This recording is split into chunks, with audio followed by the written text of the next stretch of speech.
సుకన్య నా సత్య సంవాదం. ఒక రోజున రూపయవ్వన సంపన్నులు రవిపుత్రులు అయిన అశ్వినిలు అనగా నా సత్యులు క్రీడా వినోద పరాయణులై ఆ ఆశ్రమ ప్రాంతానికి వచ్చారు.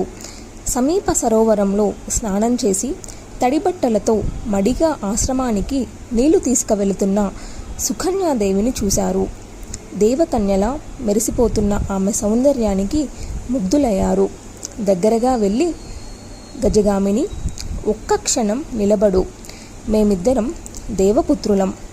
నిజం చెప్పు, నువ్వు ఎవరి అమ్మాయివి? నీ భర్త ఎవడు? ఇక్కడికి ఎందుకు వచ్చావు? ఒంటరిగా స్నానానికి వచ్చావంటే ఏమిటి కదా? పద్మపత్ర విశాలాక్షి, మరొక లక్ష్మీదేవిలాగా ఉన్నావు. నీ విషయమంతా తెలుసుకోవాలనుకుంటున్నాం. నీ సుకుమారమైన పాదాలు ఈ కఠినమైన నేల మీద నడుస్తుంటే మాకు గుండెలు తరక్కపోతున్నాయి. తన్వండి, నువ్వు విమానాలలో తిరగవలసిన దానివి. ఇలా వట్టి కాళ్ళతో నేల మీద సంచరించవలసిన దానివి కాదు. అనావిష్కృతమైన ఈ అడవిలో ఇలా ఎందుకు ఉంటున్నావు? ఎక్కడికి వెళుతున్నావు? 100 మంది దాసీలతో కదలవలసిన దానివి. రాకుమారివో అప్సరసువో. నీ తండ్రి తల్లులు ఎవరో కానీ పరమధన్యులు. నీ పతిదేవుడి అదృష్టాన్ని వర్ణించి చెప్పడం మా వల్ల కాదు. నీ కదలాడుతున్న పాదాలు ఈ భూమిని దేవలోకం కన్నా పావనం చేస్తున్నాయి. ఈ అడవిలో రోజు నిన్ను తనివి తీరా చూడగలుగుతున్నాయి. ఈ పక్షులు, మృగాలు ఎంత అదృష్టం చేసుకున్నాయో. నిరంతరం నీ స్పర్శను అనుభవిస్తున్న ఈ నేల ఎంత పావనమైనదో. హే సులోచనే, పొగడ్తలకేమి గాని సత్యం చెప్పు. నీ తండ్రులెవరు? నీ భర్త ఎవడు? ఎక్కడ ఉన్నాడు? అతడిని చూడాలి మేము. హఠాత్తుగా ఎదురైన ఈ పరిస్థితికి రవ్వంత నివ్వెరపోయింది సుకన్యాదేవి. తడిబట్టలతో పరపురుషుల కంటబడినందుకు సిగ్గుపడింది. అయినా తనని తాను నిబ్బరించుకొని బదులు పలికింది. నేను సర్యాతీతనయను, చ్యవన మహర్షి భార్యను. మా తండ్రి గారు నన్ను వారికిచ్చి వివాహం చేశారు. నా భర్త అంధుడు, వృద్ధుడు, తపస్వి. పతివ్రతినై చ్యవన మహర్షికి అహోరాత్రులు సేవలు చేస్తూ ఆనందిస్తున్నాను. ఇంతకీ మీరిద్దరూ ఎవరు? ఇక్కడికి ఎందుకు వచ్చినట్టు? దగ్గరలోనే ఉంది మా ఆశ్రమం. నా పతిదేవుణ్ణి దర్శించాలన్నారు కదా, రండి మా ఆశ్రమానికి వెళదాం. పావనం చేద్దురు గాని, మహర్షిని చూద్దురు గాని అని ఆదరంగా ఆహ్వానించింది. దస్రులు అనగా అశ్వినీలు తడబడ్డారు. కొంచెం తటపడాయించారు. బిఖంగా సంభాషణ సాగించారు. అయ్యో, మీ నాన్న నిన్ను తపస్వికి ఇచ్చి చేశాడా? ఎంత కఠినాత్ముడు! నువ్వు చూస్తే ఈ అడవిలో నేల మీద నడుస్తున్న మెరుపు తీగలాగా మెరిసిపోతున్నావు. దేవలోకంలో కూడా నీలాంటి సుందరాంగి లేదంటే నమ్ము. ఈ నారచీరలు కాదు, నువ్వు దివ్యాంబరాలు కట్టుకోవాలి. వాటికే నువ్వు తగదవు. రత్నాభరణాలు అలంకరించుకొని తుమ్మెదలాంటి ముంగురులు ముఖపద్మం మీద నాట్యం చేస్తుంటే నీ రూపం చూడాలి. రంభాది అప్సరసలు తలదించుకోవాలి. ఆహా, బ్రహ్మదేవుడు ఎంత దుర్మార్గుడు! నీకు ఇలా నట్టడవిలో కాపురం రాశాడు. అది ఒక జడధారికి, అంధుడికి, వృద్ధుడికి భార్యవై పడి ఉంటే అవస్థ కల్పించాడా? దారుణం భామిని, ఇది మహాదారుణం. విశాలనయన, నాట్యశాస్త్ర పండితురాలిలా కనిపిస్తున్నావు. నువ్వు ఆ కన్నుల లేని కబోదికి పరిచర్యలు చేయడమా? మరి మన్మధుడి బాణాలు ఎవరి మీద పడుతున్నట్టు, ఏమవుతున్నట్టు? ఓ నవయవన, జీవితాన్ని ఇక వృధా చేసుకోకు. నీకు తగిన మరొక అందగాడిని పతిగా వరించు. నీకు ఈ వనవాసము, నారచీరలు, తపోదీక్షలు ఎంత మాత్రమూ పనికిరావు. ఇది మా ఖచ్చితమైన అభిప్రాయం. ఇదిగో మేము ఇద్దరం ఉన్నాం. ఎవరో ఒకరిని వరించు. ఆ ముసలివాడికి ఇంకా ఎంతకాలమని సేవలు చేస్తావు? చేసి ఏమి బాముకుంటావు?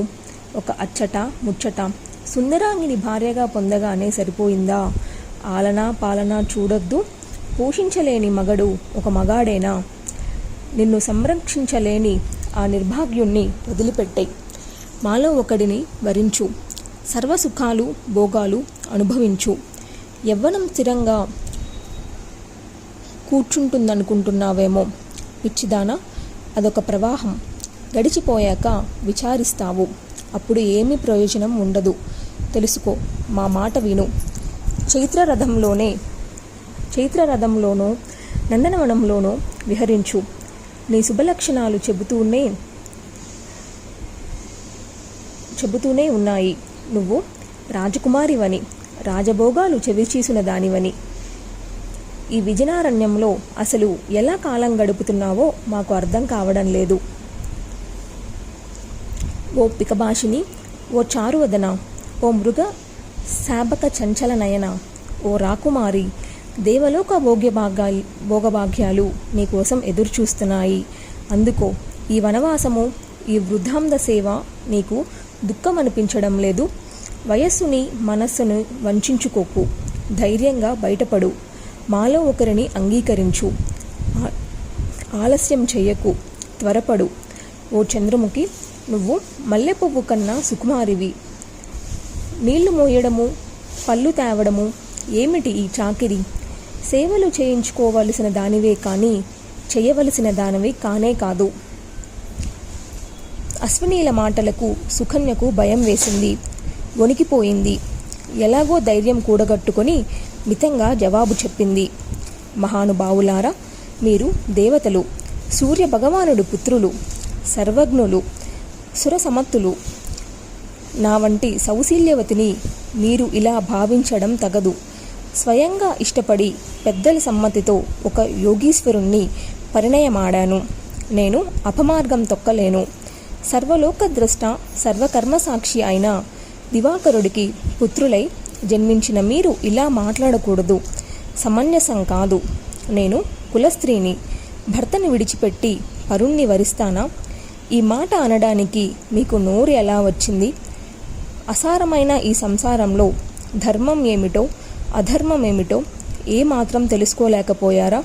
ఇక చాలు, సంతోషించాను మీ తెలివితేటలకు. మర్యాదగా వచ్చిన దారిన వెళ్ళండి, లేదంటే శపిస్తాను. జాగ్రత్త. నేను సుకన్యను, సర్యాతి మహారాజు కూతురుని, చవన మహర్షి ఇల్లాలిని. నా సత్యులు నివ్వెరపోయారు. ఈవిడే శపిస్తుందో చ్యవనుడే శపిస్తాడో అని భయపడ్డారు. తెలివిగా ఈవిడను ప్రసన్నరాలిని చేసుకుని తప్పించుకుందామని నిశ్చయించుకున్నారు. దేవీ మహిమతో పరీక్షలో నెగ్గిన సుకన్య. సాధ్వీమణి, విజయం సాధించావు. నీ సౌశీల్యానికి ప్రసన్నులమయ్యాము. నీ శ్రేయస్సు కోరిన వాళ్ళం. ఏదైనా వరం కోరుకో, ఇస్తాం. మేము అశ్వినీయులం, దేవవైద్యులం. తెలుసు కదా, నీ భర్తను రూపయవ్వన సంపన్నుడైన యువకుడుగా మార్చేస్తాం. మాతో సమానుణ్ణి చేస్తాం. అప్పుడు మా ముగ్గురిలో నీ భర్తను గుర్తుపట్టి నీ చాతుర్యం చూపించు, సంతోషిస్తాం. ఇప్పుడు ఆశ్చర్యపోవడం సుకన్యవంతు అయ్యింది. త్వరగా వెళ్ళి ఈ అద్భుతాన్ని తన భర్తకు విన్నవించింది. నాదా, ఇప్పుడు నా కర్తవ్యం ఏమిటి? దేవమాయ దుర్జయమంటారు. ఇదేమన్నా అశ్వినీల కపటమాయ అంటావా? నాకేమీ తెలియడం లేదు. అంతా అయోమయంగా ఉంది. నువ్వు సర్వజ్ఞుడవు. ఆజ్ఞాపించు. నువ్వు ఏమి చేయమంటే అది చేస్తాను. నీ అభీప్సితమేమిటో తెలియజేయి అని అభ్యర్థించింది. కాంత, వెంటనే వెళ్ళు. ఆ దేవ వైద్యులను నా మాటగా ఆహ్వానించు. ఇక్కడికి తీసుకురా. ఇందులో ఆలోచించవలసింది ఏమీ లేదు. వారు చెప్పినట్టు చెయ్యి అని అనుమతించాడు చ్యవనుడు. సుకన్య త్వరగా అశ్వినీలను సమీపించింది. సూర్యపుత్రులారా, మీ షరత్తుకి అంగీకరిస్తున్నాను. రండి, మా ఆశ్రమానికి వచ్చి నా భర్తను మీతో సాటి వచ్చేవాడుగా మార్చండి అంది. ఆమెతో అశ్వినీలిద్దరూ శ్రవణ మహర్షి ఆశ్రమానికి వచ్చారు. అతడిని సమీప సరోవరానికి తీసుకురమ్మని తాము ముందు నడిచారు. సరోవరంలో దిగి స్నానం చేయమన్నారు. చ్యవనుడు నీళ్ళలోకి దిగాడు. అతడి వెనకగా అశ్వినీలు దిగారు. ముగ్గురు ఒక్కసారిగా మునిగారు. లేచేసరికి ముగ్గురు సమాన రూప యవ్వన సౌందర్యాలతో కనిపించారు సుకన్యాదేవికి. తన కన్నులను తానే నమ్మలేకపోయింది. ఆనంద బాష్పాలు కమ్ముకున్నాయి. బొమ్మలా నిలబడి చూస్తుంది.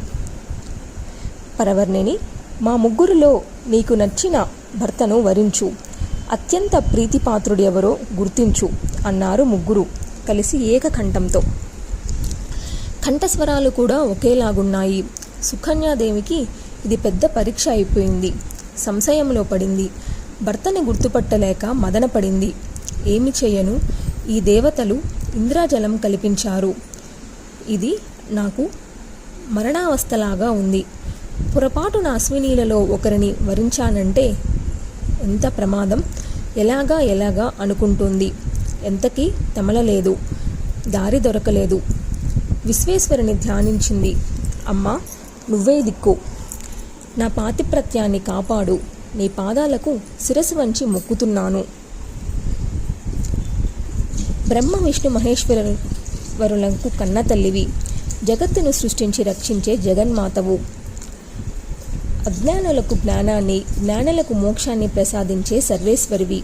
నువ్వు పూర్ణ ప్రకృతివి, ఆజ్ఞస్వరూపినివి, పురుష ప్రియదర్శనవు, భుక్తి ముక్తి ప్రదాయినివి, యోగేశ్వరులకు సిద్ధిప్రదవు, ఆజ్ఞులకు దుఃఖప్రదవు, భక్తులకు జయప్రదవు, కీర్తిప్రదవు. అమ్మ, నిన్ను శరణు వేడుతున్నాను. ప్రసన్నురాలివై ప్రార్థిస్తున్నాను. శోకసాగరంలో మునిగిపోయాను. నా భర్తను నాకు చూపించు. గుర్తించే శక్తిని అనుగ్రహించు. దేవతల చరిత్ర పరమకుటీలం. మోహపడి ఎవరిని వరిస్తానో అని భయంగా ఉంది. నా సతీధర్మం నువ్వు ఎరుగుదవు. సర్వజ్ఞ, నా భర్తను నాకు చూపించు అని ప్రార్థించింది.